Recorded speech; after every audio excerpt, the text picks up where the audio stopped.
The housekeeper's daughter caught them swapping the contract, and in that moment, my entire life changed.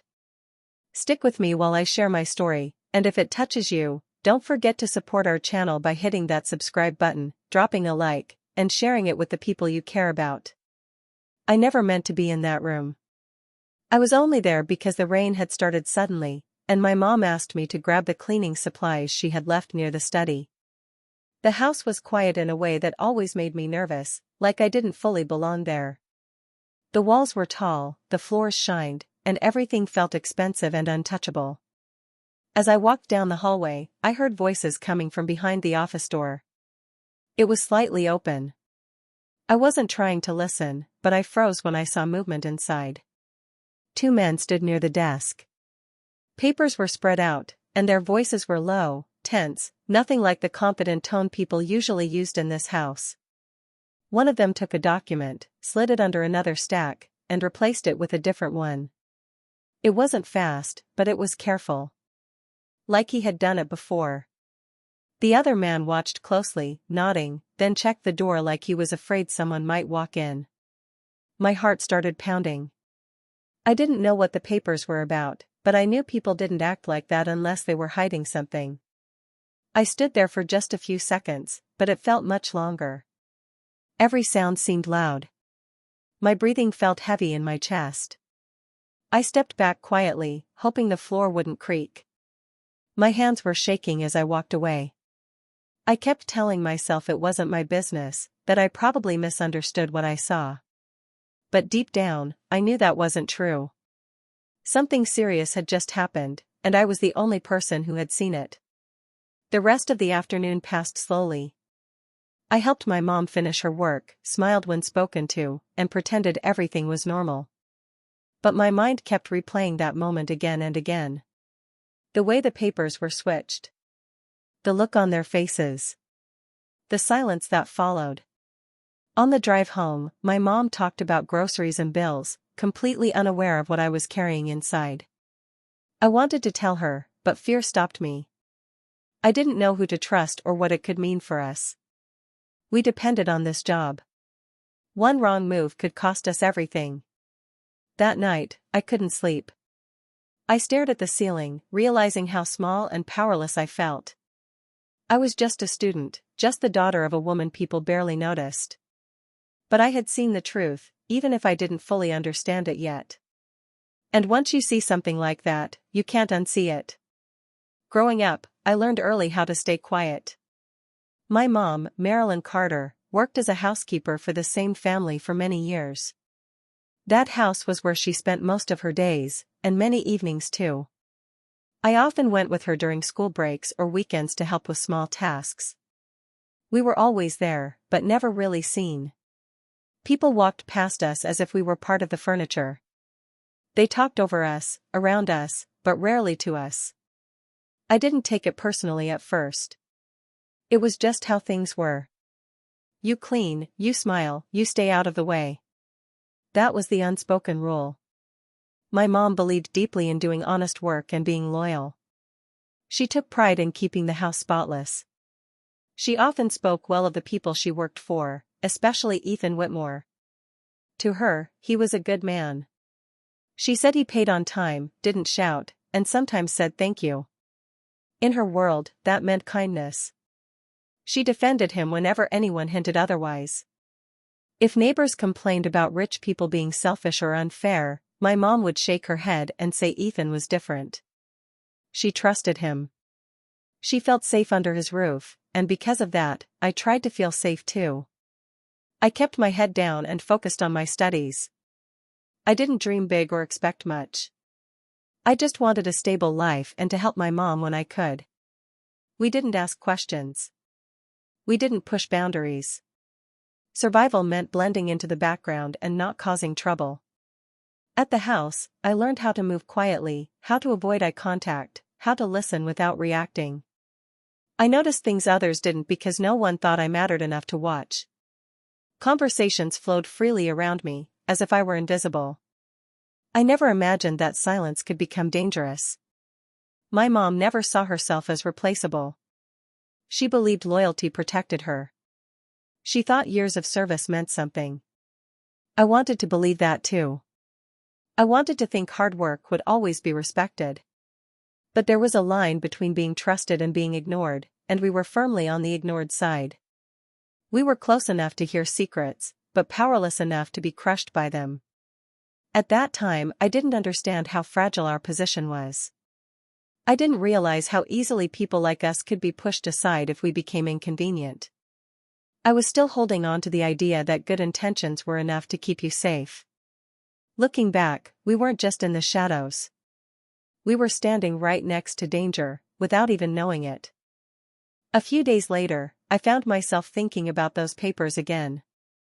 I tried to ignore it, but my mind kept going back to that office. Something about it felt unfinished, like a loose thread I couldn't stop pulling. I told myself I would just clean and leave, nothing more.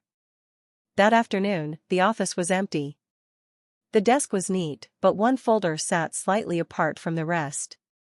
It wasn't locked away like usual. I stood there for a moment, my heart beating fast, then slowly opened it. I didn't read everything. I didn't need to. A few lines were enough to tell me this wasn't just paperwork. I saw words about property transfer and ownership percentages. Company names I didn't recognize were written again and again. One signature line caught my attention. It looked rushed, like it had been added later. The dates didn't feel right either.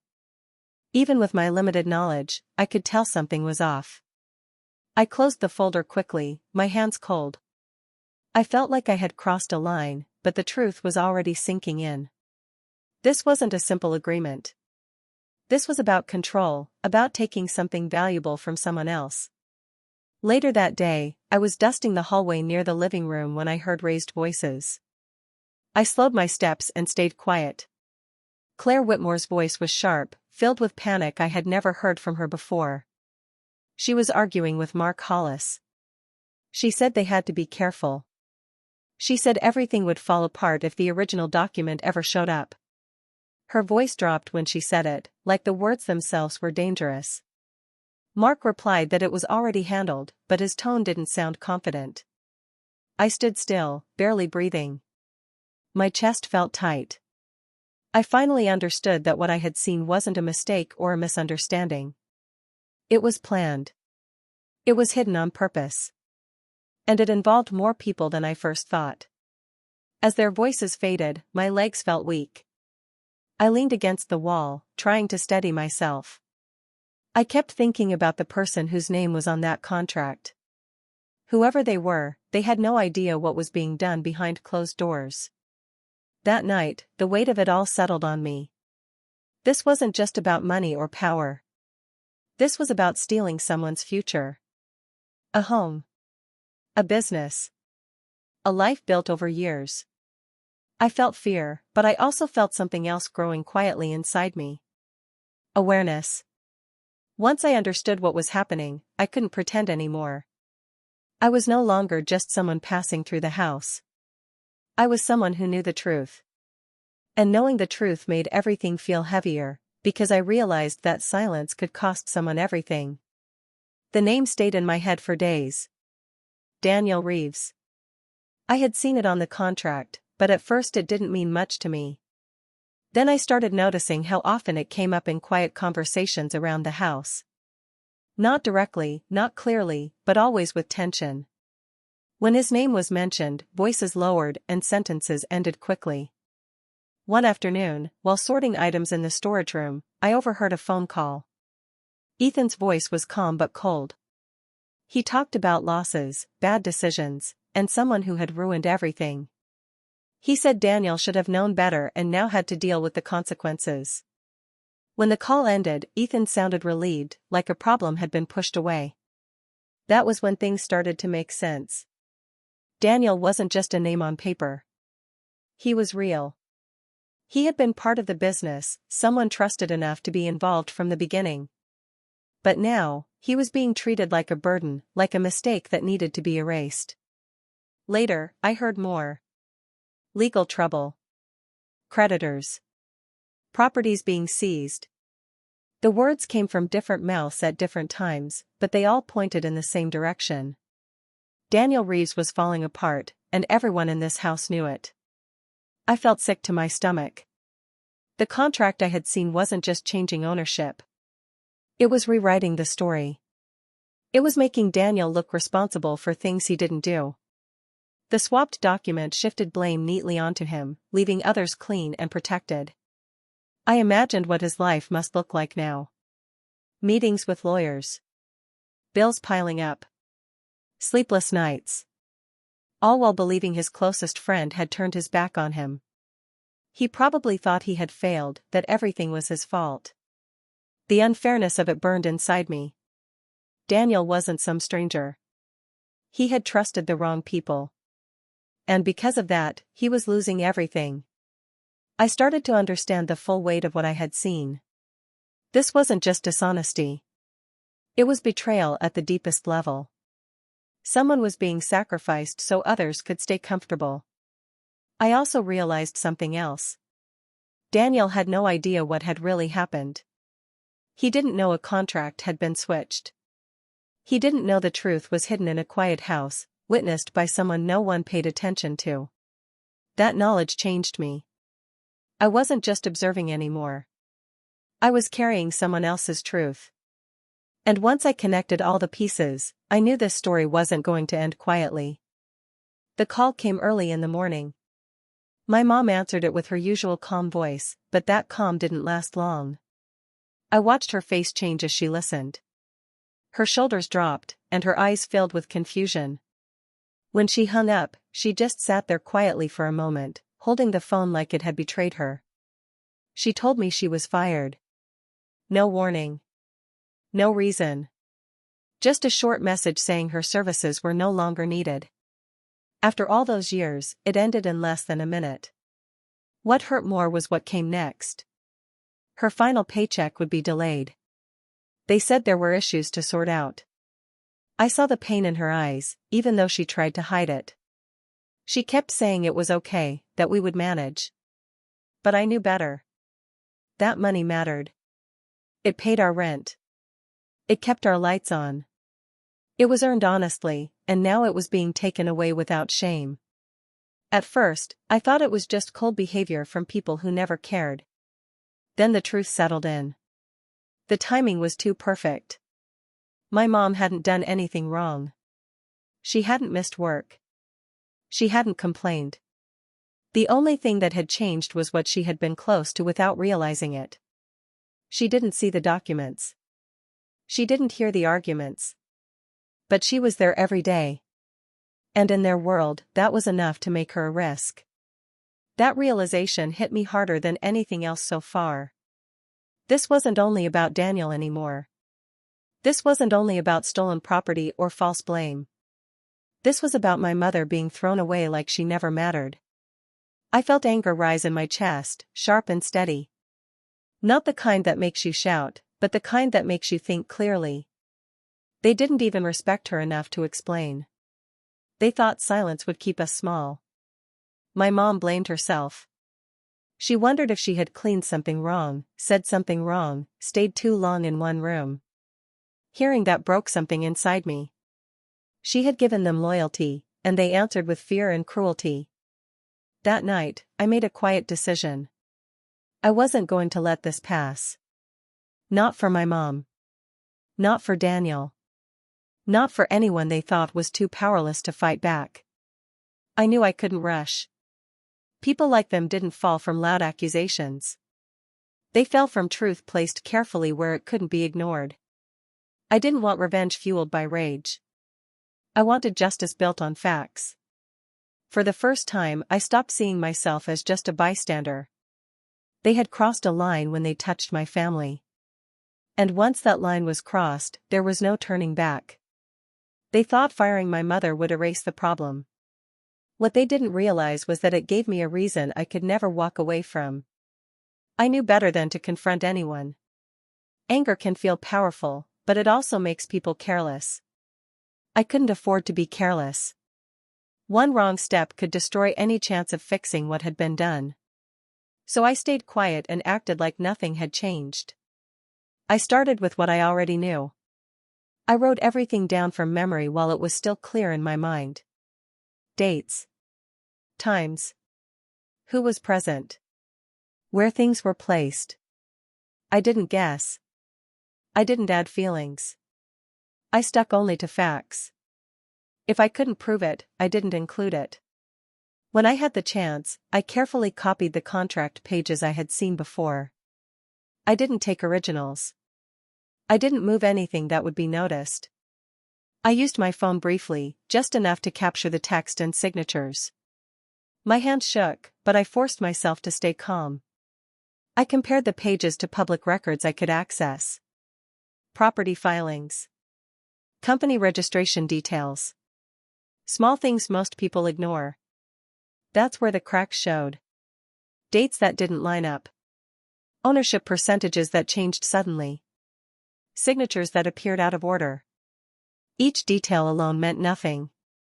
Together, they told a clear story. I paid attention to people too. Who was around on certain days? Who suddenly stopped coming by? Who avoided certain topics? I didn't ask questions. I listened. People talk freely when they think you don't matter. I also learned patience. Some days, nothing happened. Other days, one small detail made everything clearer. I resisted the urge to rush. I reminded myself that this wasn't about winning fast. It was about winning right. At home, I told my mom very little. Not because I didn't trust her, but because I wanted to protect her. She had already been hurt enough. I didn't want fear living in her eyes while I worked. There were moments when doubt crept in. I wondered if I was wrong. If I was imagining patterns that weren't there. When that happened, I went back to the facts. Paper doesn't lie. Records don't lie. People do. I kept everything organized. Copies labeled. Notes dated. Nothing emotional mixed in. If this ever reached the right hands, it needed to speak clearly on its own. This wasn't about public humiliation or dramatic confrontations. I didn't want apologies that meant nothing. I wanted accountability. I wanted the truth to stand where lies had been placed. Slowly, confidence replaced fear. Not because I felt powerful, but because I felt prepared. I understood now that justice doesn't always arrive loudly. Sometimes it moves quietly, step by step, until there's nowhere left to hide. I wasn't rushing toward revenge. I was building a foundation strong enough to hold the truth. And once that foundation was complete, I knew the truth would do the rest. Finding Daniel Reeves wasn't easy. He wasn't the man people talked about anymore. He didn't appear in meetings or drive past the house. It took time and careful searching before I finally stood outside a small, quiet place that felt far removed from the life he once had. When he opened the door, I almost didn't recognize him. He looked tired in a way that went deeper than lack of sleep. His clothes were simple. His posture was guarded, like someone used to disappointment. I introduced myself and explained why I was there, but I could see doubt settle into his face right away. At first, he didn't want to hear it. He said he was done with the past. That everything had already been decided. His voice carried shame, like he believed he deserved what had happened to him. I could tell he had replayed his mistakes in his mind 1,000 times. I told him I understood his hesitation. I told him I wasn't asking for trust right away. Then I started sharing what I knew, carefully and clearly. I mentioned dates. Locations. The way documents were handled. The order of signatures. He stopped interrupting me. When I described details from inside the house, his expression changed. I spoke about things no outsider could know. Small things that meant nothing to anyone else but meant everything to him. The room went quiet. He sat down slowly, his hands resting on his knees. I could see his mind racing, fitting the pieces together. The confusion on his face shifted into something else. Understanding. Then disbelief. Then pain. He asked me why I was doing this. I told him the truth. Because what happened to him wasn't right. Because someone had lied. Because silence only helps the people who benefit from it. For a long moment, he said nothing. Then his shoulders slumped, and he rubbed his face like the weight he had been carrying was finally being named. He admitted he had trusted the wrong people. He admitted he had blamed himself for everything. I showed him the copies I had gathered. I didn't push them into his hands. I let him look when he was ready. His eyes moved slowly across the pages, and I saw something shift in him. It wasn't anger. It was relief. For the first time, he wasn't alone with his doubt. Someone else had seen the truth. Someone else was willing to stand in it with him. When he looked up at me again, his eyes weren't empty anymore. There was still pain there, but there was also something fragile and new. Hope. He thanked me quietly, like he didn't trust his voice to be louder. I knew then that this meeting mattered more than any document. Because before justice could happen, he needed to believe he wasn't broken beyond repair. And in that small room, the truth gave him permission to stand again. Things began to move quietly, just as they needed to. Daniel didn't rush into anything. He took the documents and followed the proper path, the one that couldn't be ignored or brushed aside. Lawyers became involved, not with anger, but with questions. Careful ones. The kind that demand clear answers. The contract was officially challenged. Not loudly, not publicly, but firmly. Records were requested. Originals were compared. Dates were examined. Every small detail I had noticed was now being looked at by people trained to see what others try to hide. Handwriting experts studied the signatures. They pointed out differences that couldn't be explained away. Ink analysis showed parts of the document were completed at different times. Filing records revealed changes that had never been properly approved. One by one, the story that Ethan and Mark had created began to crack.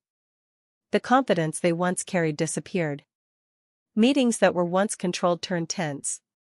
Questions replaced assumptions. Answers didn't come as easily as before. They started correcting themselves, then backtracking, then contradicting each other. For the first time, they weren't in control of the room. My mother and I stayed out of sight. We weren't called to testify. We weren't asked to explain ourselves. And that was fine. We had already done our part. The truth didn't need us standing in front of it anymore. I watched from a distance as people who were once untouchable grew careful with their words. Their power didn't vanish all at once, but it weakened. And once power weakens, fear follows. Daniel kept me updated, but I didn't ask for details. I trusted the process. I trusted the work we had done. There was no satisfaction in watching others struggle. Only a quiet sense of balance being restored. My mom noticed the change too, even without knowing everything. She said it felt like a heavy air had lifted from our home. She smiled more. Slept better. She didn't know the full story, but she felt the shift. When the findings were finalized, there was no dramatic moment. No shouting. No celebration. Just facts laid out clearly, impossible to deny. The contract swap was proven. The blame had been falsely placed. The damage was no longer hidden. Ethan and Mark were forced to respond, not from a position of strength, but defense. The truth they tried to bury now stood between them and everything they wanted to protect. I realized then that real justice doesn't need witnesses cheering. It doesn't need revenge fueled by anger. It only needs light placed exactly where darkness was used. My mother and I moved forward quietly, with dignity. We didn't demand apologies. We didn't seek attention. The truth had spoken for us, and that was enough. For people like us, being heard was never about volume. It was about being undeniable. The fall didn't happen all at once. It came in stages, each one stripping away something Ethan Whitmore had relied on for years. First, the company board turned against him. People who once praised his leadership now questioned his judgment. Meetings happened without him. Decisions were made that no longer included his voice. Then came the official separation. He was removed from the company he helped build. Not quietly, not gently. His name was tied to misconduct, and in his world, that stain mattered more than anything else. Invitations stopped. Calls went unanswered. The respect he thought was permanent disappeared faster than I expected. Mark Hollis chose a different path. When pressure closed in, he protected himself. He cooperated, admitted enough to save his own future, and left Ethan to face the full weight of what they had done together. Loyalty vanished the moment consequences became real. Claire Whitmore didn't stand by her husband. She stepped back carefully, creating distance where closeness once existed. She focused on preserving her comfort, her image, her place in society. In private, she avoided discussions. In public, she acted unaware. It was clear where her priorities lay. Daniel's outcome was the opposite. The accusations against him were cleared, piece by piece. His name was restored in official records. The weight that had followed him for so long finally lifted. People who once avoided him now spoke to him again, cautiously at first, then with respect. Watching him stand straighter was something I'll never forget. He didn't celebrate loudly. He didn't seek revenge. He simply reclaimed what had been taken from him and moved forward with quiet strength. For me, the hardest part to process was seeing powerful people afraid. Not angry. Not confident. Afraid. They worried about their futures the same way my mother once worried about rent. They tasted uncertainty for the first time and it showed. I didn't feel joy in their fear. I felt understanding. This was what imbalance looked like when it corrected itself. My mother noticed the change too. She saw the stories in the news, heard whispers through old connections. She didn't smile at their downfall. She just nodded, like something finally made sense. Daniel thanked me again, but this time his voice was steady. He said I had given him his life back. I told him the truth had always been his. I just helped bring it to light. Standing on the outside of it all, I realized something important. Wealth protects people until it doesn't. Power silences others until facts speak louder. For the first time, the fear had shifted direction. And in that shift, balance was restored. The house felt different after everything was over. Quiet, but lighter. My mom moved through it with a new ease, no longer carrying the weight of unfair treatment or worry about what might happen next. She had her dignity back, even if no one else noticed. Watching her stand a little taller was worth more than any applause I could have received. Daniel rebuilt slowly, carefully. I didn't need to see every step he took, but I knew he was finding his rhythm again. Calls returned. Meetings resumed. Confidence returned in subtle ways, how he spoke, the way he looked people in the eye. Justice had restored more than his name, it had restored his life. As for me, I didn't feel like celebrating. I didn't need recognition or thanks beyond what I had already felt inside.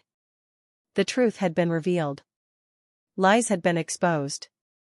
People who once seemed untouchable had faced consequences. That was enough. I walked away quietly, carrying the lessons with me. I realized that power doesn't make someone invincible. Money and influence can hide wrongdoing, but they can't erase it forever. And silence doesn't mean weakness. Sometimes, the quietest people hold the most strength. Sometimes, the smallest actions, observing, remembering, documenting, can change everything. I thought about the people who had believed they could manipulate, cheat, and erase others without anyone noticing. They thought no one was paying attention. They were wrong. Even in the shadows, someone was watching. And when the time came, justice found its way. Life moved forward. My mom and I returned to our routines, but with a sense of security we hadn't felt before. No one could take away what had been restored. Daniel went on to rebuild his business, slowly regaining the respect and trust he deserved. And I learned that real strength doesn't need to be loud. It doesn't need to be seen by the world. It only needs to be true. Looking back, I understood that every moment of fear, every second I spent observing and waiting, had been necessary. Patience mattered. Care mattered. Courage mattered, even when it was quiet, even when it felt small. The house, once a place of secrets and fear, now felt like a memory of lessons learned rather than a source of dread. And in those lessons, I found peace.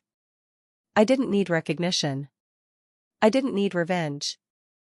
I only needed to know the truth had been seen, had been preserved, and had been used to protect the lives of people who mattered. They had believed they were untouchable.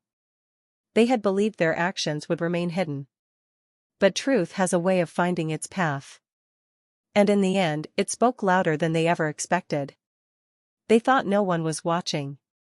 They were wrong.